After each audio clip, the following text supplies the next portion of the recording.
मानस श्रृंखला में आज का विषय आत्म साक्षात।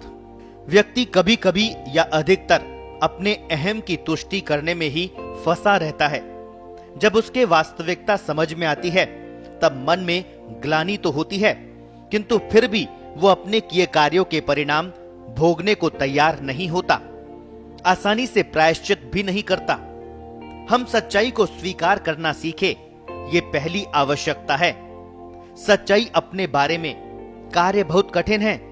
पहली बात तो यह है कि अपने बारे में जानकारी कैसे करें, उसका आकलन कैसे करें और सच्चाई को स्वीकार करके भी क्या करें।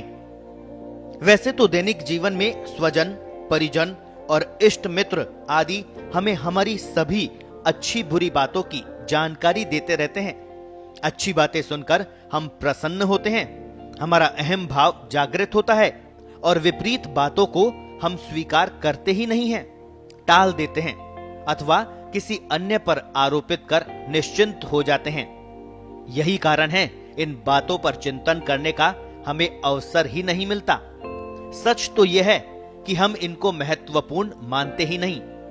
दोनों ही मार्ग सही नहीं है। न तो प्रशंसा से उछलना अच्छी बात है, न बुराई को नकारना।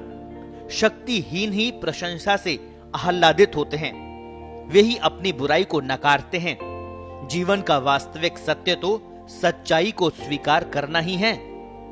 हम सदा बाह्य जगत की चर्चा करते हैं, कौन क्या करता है, क्यों करता है, कैसे जीता है आदि प्रश्न हमारे मन पर छाए रहते हैं, जबकि स्वयं की सच्चाई जानने वाला केवल अपने बारे में प्रश्न करेगा। मैं कौन हूं, जीवन में मेरा लक्ष्य क्या है, मुझे क्या करना चाहिए, क्या नहीं करना चाहिए आदि। ये सब जाने बिना हम अपने व्यक्तित्व का विकास कैसे करेंगे। वास्तव में हमें अपने दायित्व बोध को जागृत करना पड़ेगा, तब कहीं यात्रा शुरू होगी। दायित्व बोध अपनी गलती को स्वीकार करना सिखाता है। हम अपने कार्यों की जिम्मेदारी स्वयं ओढ़े, दूसरों पर नहीं डालें।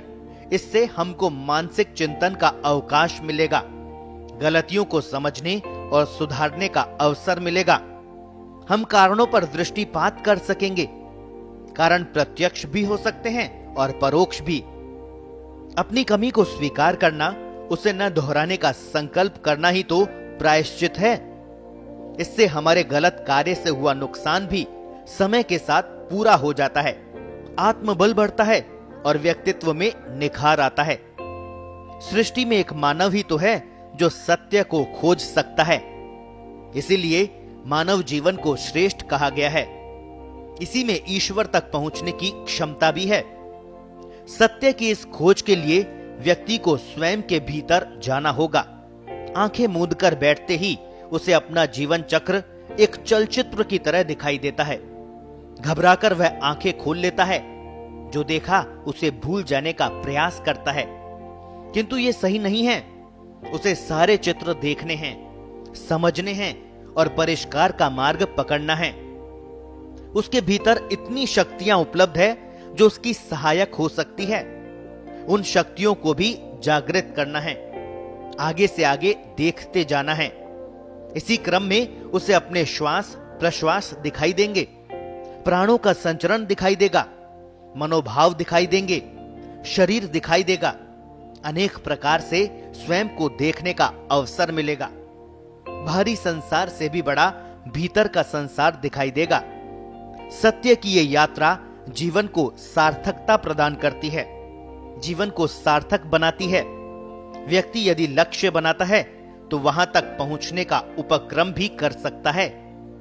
अहम को ही आत्म मानकर यह विवेचना की गई है, जबकि अहम तो जीवन व्यवहार में साधन मात्र है, जैसे कि बुद्धि।